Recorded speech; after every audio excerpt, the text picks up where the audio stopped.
fui al archivo histórico de Aruba a tratar de buscar documentos y me atiende una señora, Aren, y me pongo a hablar, la señora muy atenta, y yo le digo, ¿sabe que su apellido es común en mi tierra? Y me dijo, no, si mis tíos todavía están pastoreando ganado allá en La Guajira. Entonces hay una relación fluida, maravillosa, de un pasado compartido y un futuro compartido que la nación no aprovecha. Es decir, siempre he pensado que Holanda es un gran socio para el país, un socio potencial muy grande por sus conocimientos, ¿no? En materia marítima, en materia de diques, en materia, en tantos campos, manejo del agua. Y el desconocimiento de ese pasado compartido no permite ver, no permite observar que hay unos nexos históricos de larga duración que deberíamos preservar como un activo histórico del país.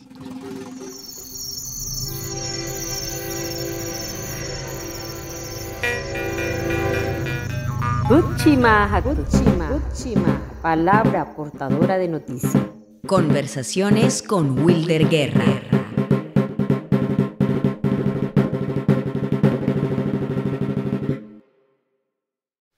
Bienvenidos todos, bienvenido Wilder a un nuevo episodio de nuestro Puchi Mahachi, la palabra portadora de noticias, nuestra inmensa conversación con el profesor Wilder Guerra.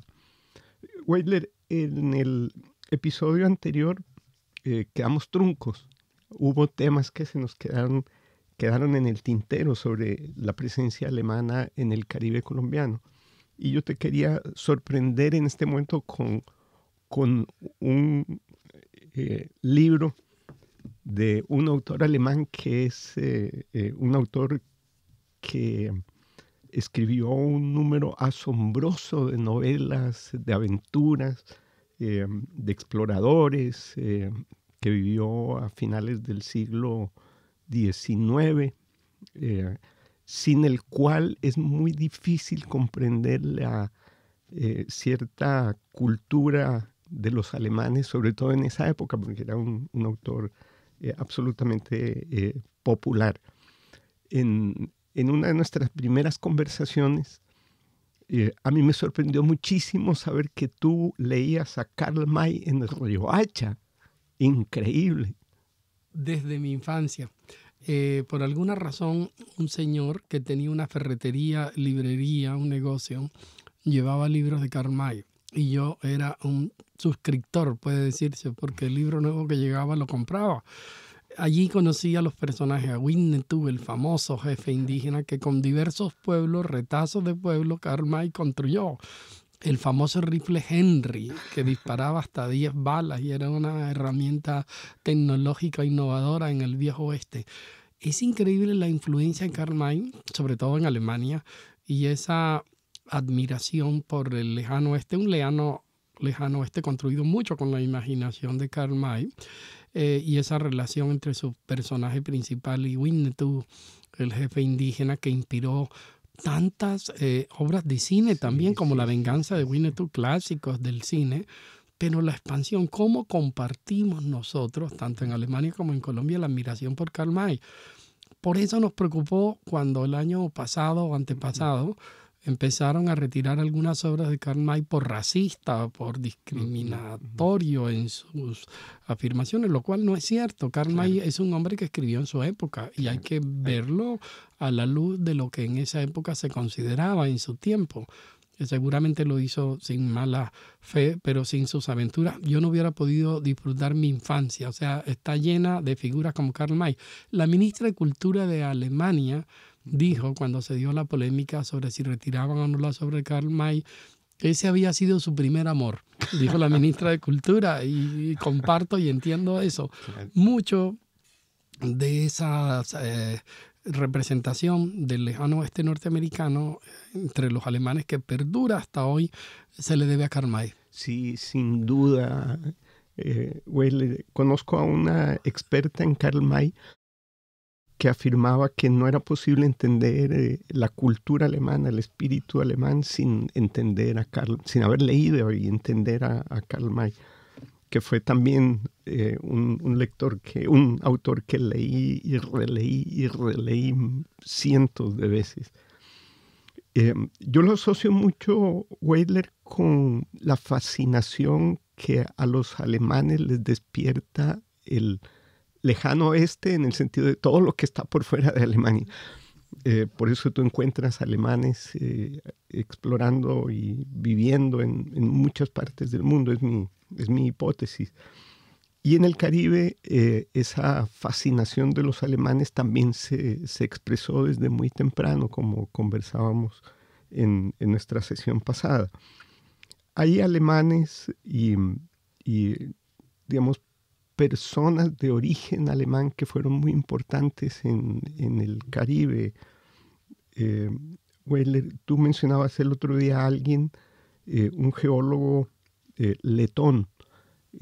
Letonia es un país en el Báltico que tuvo influencia alemana muy fuerte y muchos letones tienen apellidos alemanes. Entre esos, geólogo que es Victor Oppenheim. Claro, asociado también a toda esa cuenca del Ranchería, Claro. y a toda la investigación de todo eso que después va a estar en lo que es el Cerrejón actualmente, ¿no? Que convocó pues a diversos geólogos, a tantas figuras, Jorge Isaac, el famoso escritor de la María, que atrajo el trabajo de Alicia Duzán y Gerardo Reigel Dolmatov en los años 50 en todas las excavaciones y la periodización del Ranchería Medio, en el cual han trabajado otros antropólogos como Karl Langebeck, como Gerardo Ardila, claro. Álvaro Botiva, es decir, y es importante rescatar la figura de Oppenheimer. Sí,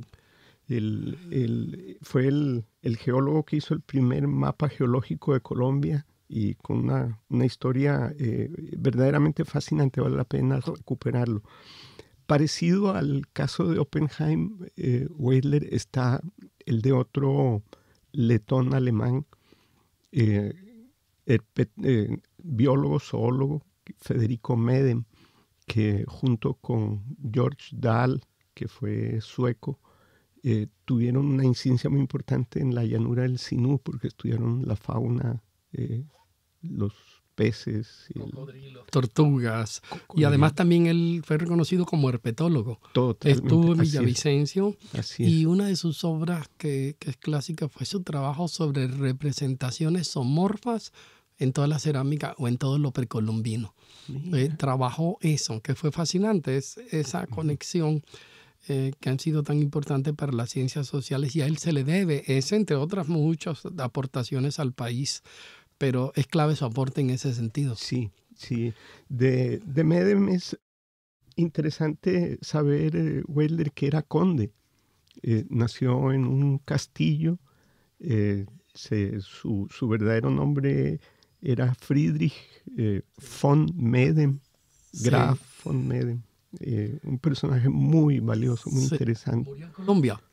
Murió en Colombia, murió en Bogotá. Murió en Bogotá, sí. Tuve el placer de conocerlo en Villavicencio, en la estación biológica, hace ya muchísimos años. Junto con él, Weidler, hay un personaje sueco también muy interesante, que es George Dahl. Sí, que era, George Dahl. Su libro Los peces del norte de Colombia es tal vez la primera gran obra sobre la fauna de los ríos, sobre todo de la cuenca del Sinú. Y es importante vindicar todo el tema sueco porque ese gran etnólogo que fue Gustav Bolinder, claro, que estuvo en La Guajira hacia los años 20, luego volvió a los 50, fue clave. Y creo que con el equipo de Reigel también estaba Neil Homers. O sea, había una serie de suecos, hay algo, por no hablar de Alder Krops, el famoso conde que estuvo en la independencia en Cartagena y todo esto. Pero sí, importante ver esa presencia en el país. Sí, de Dahl, igual que con Arendt que mencionábamos, Weidler, hay una obra literaria que no se ha traducido al español que sería importante recuperar. Weidler, avanzando un poco de la colonización y la presencia alemana durante la época de los españoles, tú tienes un episodio que a mí siempre me ha fascinado durante la independencia, la historia de los zapadores alemanes. Sí, esa historia ocurre porque se reclutan una cantidad de militares europeos Bolívar lo pide al general de Verox, y son en su mayoría ingleses y sobre todo irlandeses, en su gran mayoría irlandeses. Pero viene con ellos un equipo de zapadores alemanes, son ingenieros que deben ir a la vanguardia del ejército, estableciendo los caminos más apropiados para llevar los cañones, las mulas, todo lo que tiene que ver con lo logístico de la marcha del ejército. Ellos parten de Riohacha en 1820, habían desembarcado el 13 de marzo de 1820. Una vez que tomaron la ciudad, deciden marchar hacia la toma de Valledupar. Fue una toma cruenta, larga en el camino, lleno de guerrillas indígenas realistas que los emboscaban, mataban a los soldados rezagados. Fue una guerra muy cruenta. Cuando llegan a Fonseca, resulta que al jefe realista, que era un indígena guayú, Miguel Gómez, tío del almirante Padilla, él le habían matado un hijo. Los republicanos le habían fusilado un hijo en Fonseca. Entonces había una sed de venganza. Estos ingenieros pierden la conexión con el grueso del ejército. Como van a la vanguardia y son exploradores, se extravían y entran a unas calles de Fonseca donde son emboscados. Sus cuerpos son descuartizados de una manera horrible. Cuando llega el ejército, el cuerpo principal, y se toma la ciudad, encuentran los cadáveres mutilados de ellos y no sobrevivió ninguno. No sobrevivió ninguno de los zapadores alemanes. Es un episodio poco conocido de la historia de la independencia, pero que nos narra en su libro Recuerdo de la Independencia Francisco Burdett O'Connor, un oficial irlandés que luego va a ser general en Bolivia, que se queda en la independencia, que va a estar aquí en Barranquilla, que va a estar en Cartagena, que está en toda la campaña, y luego sigue al sur con los ejércitos libertadores hasta Bolivia. O'Connor tiene un libro hermoso donde narra eso, narra el tema de la muerte de los zapadores alemanes, pero también narra algo que a mí siempre me ha llamado la atención. Y ahora que estamos hablando de Mendel Federico del Conde, de la herpetología, resulta que unos oficiales europeos son mordidos por culebras, y resulta que traen a una especie de curandero que aplica un bejuco que atrae a las culebras y les quita la ferocidad, es decir, es como un narcótico de culebras. Entonces se envuelven alrededor de las botas y no atacan, sino que parecen que están embelesados con el olor del bejuco. Siempre he querido preguntarle a un herpetólogo si eso existe, si está identificado, porque Burdett O'Connor lo narra y ya había pasado en Maracaibo, y por lo tanto ellos sabían que había una forma de dominar a las serpientes, que era quitarle la ferocidad con ese bejuco que parecía que la sumía en una especie de trance. Mira, no conocía esa anécdota. Me hace recordar a una planta parecida que tiene ese efecto con los gatos. Los adormece. Weidler, en el capítulo de las perlas, hay un historiador muy reconocido, Enrique Otter, que narra y estudió el tema de las perlas, que fue tan significativo para Riohacha y Guajira. Y para Venezuela.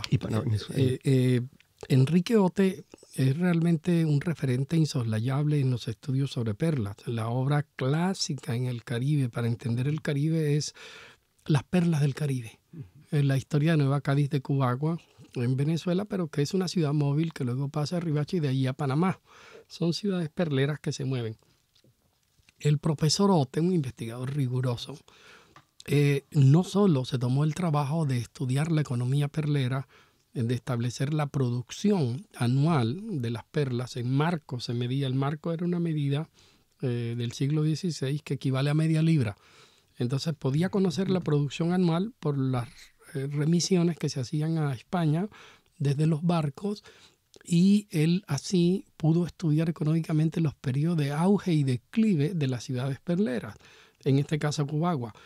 Su trabajo, que en algunos casos lo llevó a los congresos de americanistas, incluyen el conjunto de cédulas reales que regulan la explotación de perlas. Caramba. Los cedularios de Enrique Otter son una obra maravillosa de consulta obligada que contienen las disposiciones de la corona, tanto las cédulas que se emitieron, pero también tiene otros trabajos sobre las ordenanzas municipales que tienen que ver con la vida en Cubagua, las tabernas, los esclavos, cómo se entierran, qué les está prohibido, cuándo pueden salir, qué deben hacer los domingos, que tienen que estar en misa, no pueden andar sin permiso de sus amos.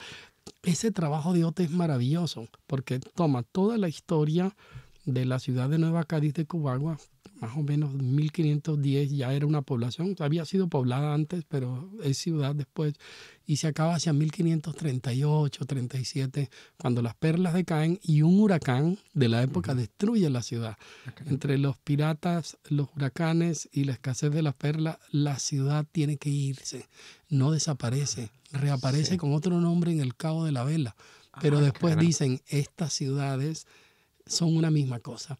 Y el Consejo de Indias les da el mismo conjunto de cédulas reales para que se gobiernen. Todo ese trabajo y un artículo que escribió sobre la tesorería del Cabo de la Vela, la Caja de las Perlas, que también estudió mucho la economía, se lo debemos a Enrique Ote. Mira, otro personaje alemán de muchísimo interés para el Caribe, Weller. Weller, ¿hay alguna relación entre el comercio de perlas y en general el comercio en el Caribe con la presencia holandesa? Muchísimo. Por la cercanía, Curazao cae en manos holandesas en 1634. Los españoles no tuvieron mucho interés y llamaron esas islas las Islas Inútiles. Primero no eran muy fértiles, llenas de cactus, dividivi, trupillos en cantidad. Tenían un paisaje como desértico, lo tienen todavía, pero además no tenían oro.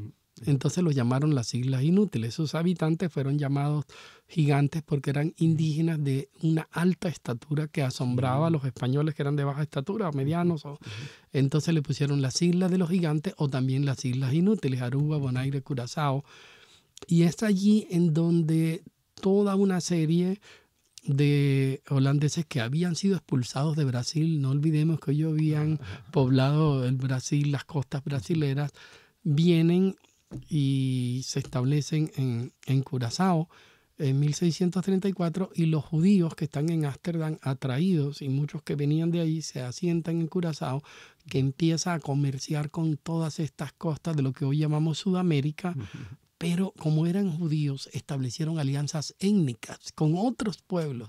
Su visión era tan distinta a los españoles que pronto establecieron una red de alianzas con indígenas y con poblaciones y se dedicaron a la compra de oro al interior de la Nueva Granada, a contrabandear en los puertos guajiros, a darle armas a los indígenas para proteger su comercio y crearon una ruta maravillosa en la historia de Colombia poco tratada. El Camino de Jerusalén. Sí, tú acabas de escribir algo sobre el Camino de Jerusalén. El padre Antonio Julián en el siglo XVIII se preocupaba y se dolía de que las riquezas de la Nueva Granada eran saqueadas por extranjeros, según él. Los caballos aguilillas, que eran caballos que estaban allá, los cueros de res, el oro, todo ese, el palo Brasil, se lamentaba mucho el padre, se va por ese Camino de Jerusalén. El Camino de Jerusalén, que llegaba a los puertos guajiros, seguía por el Valle de Upar, iba a un lugar que es el Paso, el pueblo del Paso, que hoy le llamamos así, se llamaba antes el Paso del Adelantado. Y luego iba a Monpós, donde se distribuían las mercaderías y todo esto. Entonces, esta historia del Camino de Jerusalén es fascinante porque hay una presencia holandesa muy importante en el siglo XVIII, en lo que es la Nueva Granada. Sus barcos se meten a los ríos, bien adentro, regalan balanzas de oro y compran oro y hacen mucho comercio en el Caribe colombiano, comercio ilícito para la corona. Tú mencionabas que ellos ingresaron al Atrato, a todos los ríos del Caribe. Sí, ellos se metieron allí y hay un gran autor, Araúz Bonfante, que tiene un libro sobre el comercio holandés en el siglo XVIII. Un hermoso libro, son como 2 tomos, ¿no? Y él allí describe todo eso. Yo sospecho que la cocina nuestra en el Caribe tiene influencias holandesas. Puedo citar el funche que comemos en La Guajira, Coro, Maracaibo, Puerto Rico. El shell, que es el schulz, Sulz, que es una cocina de Navidad, que es encurtido de cerdo, que entre otras cosas creo que los alemanes también lo comparten. Es una cocina de Navidad, la cabeza del cerdo encurtida y todo esto. Una vez que fue la embajadora de los Países Bajos a La Guajira, yo le brindé chula, estaba asombrada. No entendía cómo había llegado el Antilian Sulz a su plato. Entonces sí, ellos hicieron una gran penetración, investigaron a un gobernador de Santa Marta y creo que lo destituyeron en el 18 por comerciar con los holandeses. Un juez de apellido Aramburu. Y la queja era que fomentaban la corrupción, esos herejes, porque así eran llamados. Herejes por judíos. Por judíos, sí, eran herejes. Y yo quiero citar un caso que cita la historiadora Adelaida Zurdiz Nájera. Además, Adelaida ha estudiado el tema de la presencia judía en Colombia y uno no puede entender toda esa relación con Curazao sin leer su obra sobre este tema. Y es que Isaac Yesurún murió el 27 de julio de 1756 en Bahía-Honda, en La Guajira, en manos de los guayú, o sea, era aliado. Murió allí, los guayú lo enterraron y cuando la familia volvió le pidieron que esperaran un tiempo y a los 8 años le devolvieron el cadáver para su segundo entierro y los restos de Yesurún fueron llevados a Curazao, lo que muestra las alianzas tan estrechas que existían entre los judíos y los guayú en el siglo XVIII. Y el enorme respeto mutuo, ¿no? Mutuo, de muchas alianzas y de visita de caciques y de alianzas realmente político-económicas que eran muy respetadas entre ambos. No olvidemos algo que aquí es clave, y es que tanto estas posesiones, tanto la población indígena que resistía a la presencia española, los holandeses se habían rebelado contra España tempranamente y se habían independizado de España. Y su lucha había sido contra un enemigo común en tiempos distintos, pero una lucha larga y prolongada y cruenta. Entonces, cuando Holanda, la república, además Holanda nace como república, hoy es reino, pero antes era república. Es Napoleón quien la convierte con eso del príncipe de Orange. Y luego hay un libro hermoso que se llama La Gran Colombia y la Gran Holanda, de un historiador, Sixte van der Ven, holandés, maravilloso. Se lanzó hace unos 5 años en la Feria del Libro de Bogotá y él establece toda esa historia republicana entre el príncipe Guillermo, el príncipe comerciante y Simón Bolívar, y cómo Colombia fue el gran aliado que Holanda vio para América, su gran aliado. Mira, la presencia holandesa en el Caribe ha sido poco estudiada, poco documentada, Weiler. Sí, y yo diría, bueno, cito a Araújo Bonfante, por ejemplo, que es un clásico en este tipo de estudios, Van der Ven y muchos otros, pero ameritaría mayor atención. Me llamó la atención que en la Feria del Libro, el folleto que anunciaba el acto decía, Holanda era el país invitado, y decía, este es un país que es mucho más que diques y tulipanes. Este es un país con el cual apenas tenemos 50 años. A mí me indignó cuando leí en el folleto la ignorancia tan grande, si eran nuestros aliados desde el siglo XVII. Desde el siglo XVII Holanda fue el gran aliado, y sobre todo Holanda y el Caribe, su presencia en Santa Marta, su presencia a lo largo de nuestras costas, el comercio, el palo Brasil del Valle do Par, que salía para Holanda y que llegaba a los puertos de allá. Y que además algunos de ellos no solo era para teñir géneros. Parece que los pintores holandeses utilizaron palo Brasil nuestro, el Caribe colombiano, para preparar también sus tintes y poder hacer sus pinturas. Sí. No sabía eso, ese detalle. Weiler, el comercio holandés y la presencia en el Caribe ¿tuvo alguna continuidad en el siglo XX? Sí. Una larga continuidad en el siglo XX, maravillosa, una gran continuidad. Se mantuvo. Quiero citar anécdotas. El historiador Freddy González Subiría, un historiador guajiro, trae el caso de las alarmas de las aduanas de Inglaterra, creo que hasta incluso el propio Scotland Yard, estaban preocupados porque mucha de la producción del whisky escocés, creo que eran unas 5 millones de botellas, se consumían en una isla del Caribe que tenía 100.000 habitantes. Y dijeron, esos señores son alcohólicos. Dividieron el número de botellas por habitante y era imposible que se las tomaran. Pues era que la mandaban a Maicao. Entonces la investigación determinó que Aruba no se consumía esas botellas, sino que era un puente para introducir a Colombia whiskies de toda la variedad de marcas de whisky. Y pasó algo también curioso. La Organización Mundial del Café empezó a ver que un gran productor de café eran las desérticas tierras de Aruba, cuando el café tiene una altura.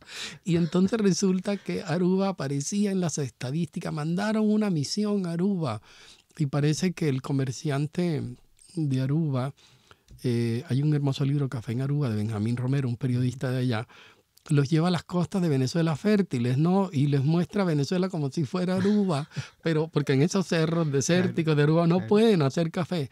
Lo mismo pasó con el azúcar del Valle del Cauca. El azúcar salía de contrabando hacia Aruba y los arubianos lo reexportaban. Entonces Aruba era productor de azúcar y productor de café en una isla que no producía. Y consumidor de whisky. Y consumidor de whisky. Mira cómo esas relaciones se han mantenido hasta hoy. Y quiero decir que en el Museo de de Aruba, a la entrada, que además fue una casa de un héroe de la resistencia holandesa que fue muerto en la Segunda Guerra Mundial, hay una canoa guayú con una vela y es la entrada. Yo regalé esa canoa. No puede ser. Sí, yo regalé esa canoa al Museo de Aruba, la llevamos, el primer ministro estaba allí.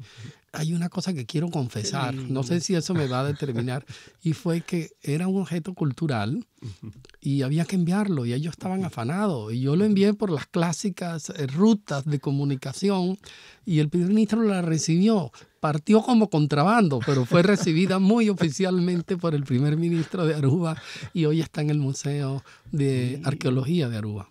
Mira qué cosa linda. Qué anécdota tan bonita, Weyleth. Qué bonito eso.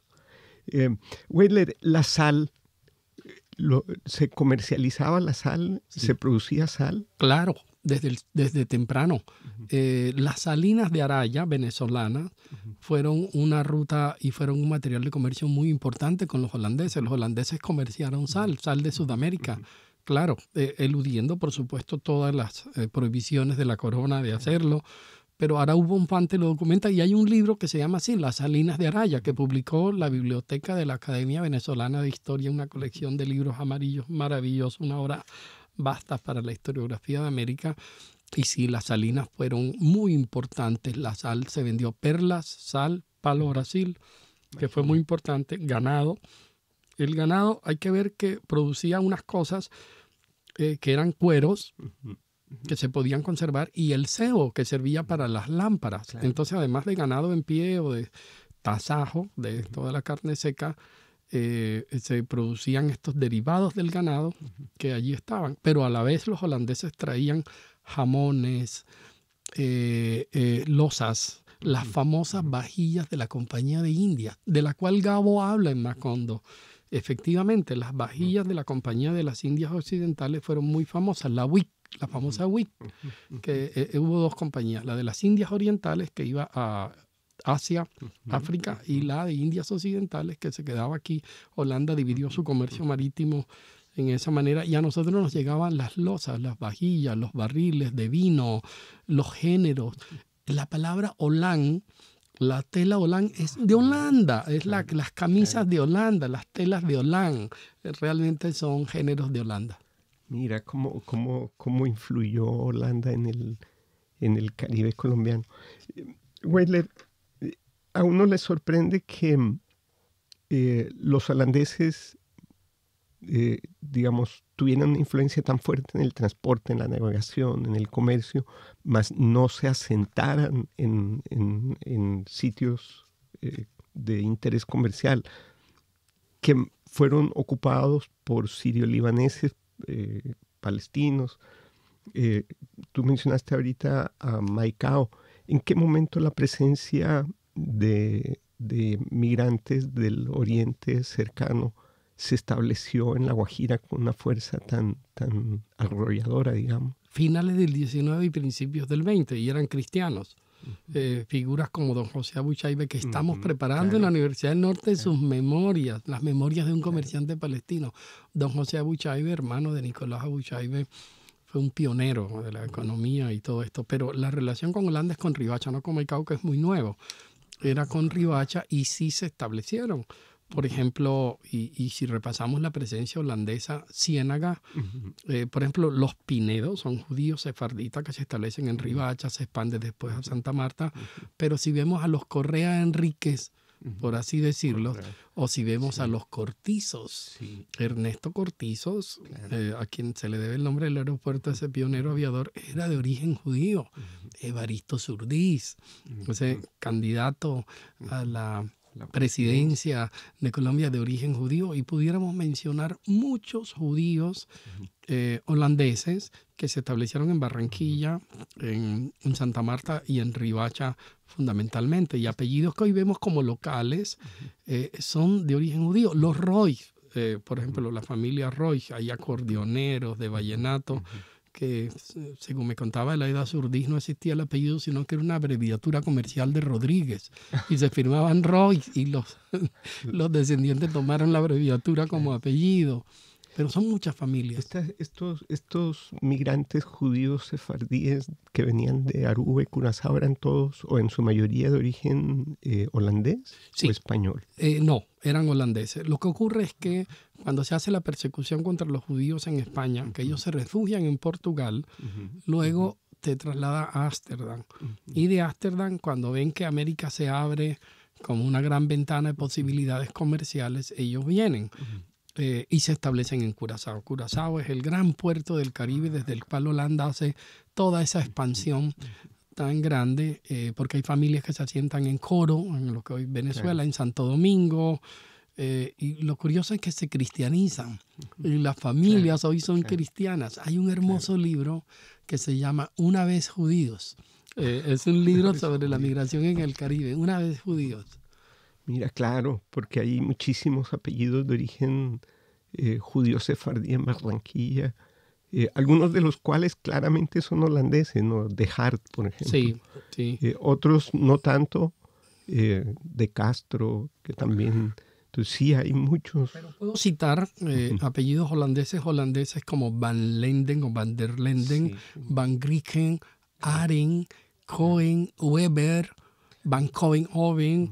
Por ejemplo, con los Weber pasa una historia maravillosa, y es que los Weber vienen, se mezclan con los Wayuu y son Weber Wayuu, y hay unos indígenas blancos vestidos igualito a sus tíos holandeses. A mí me pasó algo. Fui al archivo histórico de Aruba a tratar de buscar documentos, y me atiende una señora, Aren, y me pongo a hablar, la señora muy atenta, y yo le digo, ¿sabe que su apellido es común en mi tierra? Y me dijo, no, si mis tíos todavía están pastoreando ganado allá en La Guajira. Entonces hay una relación fluida, maravillosa, de un pasado compartido y un futuro compartido que la nación no aprovecha.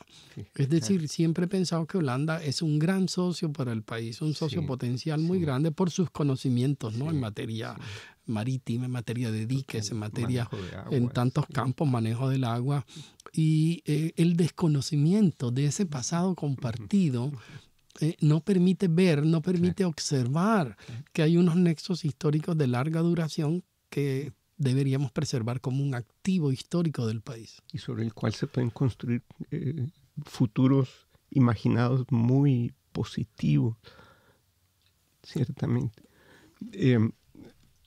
Weidler, creo que por hoy va a ser suficiente dada la hora. Muchísimas gracias por esta conversación, Puchi Mahachi, dedicada a los migrantes, algún grupo de los migrantes europeos en el Caribe colombiano. Gracias, Joaquín. Hasta la próxima.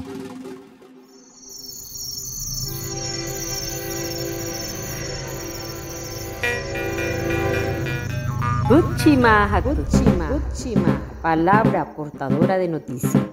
Conversaciones con Wilder Guerra.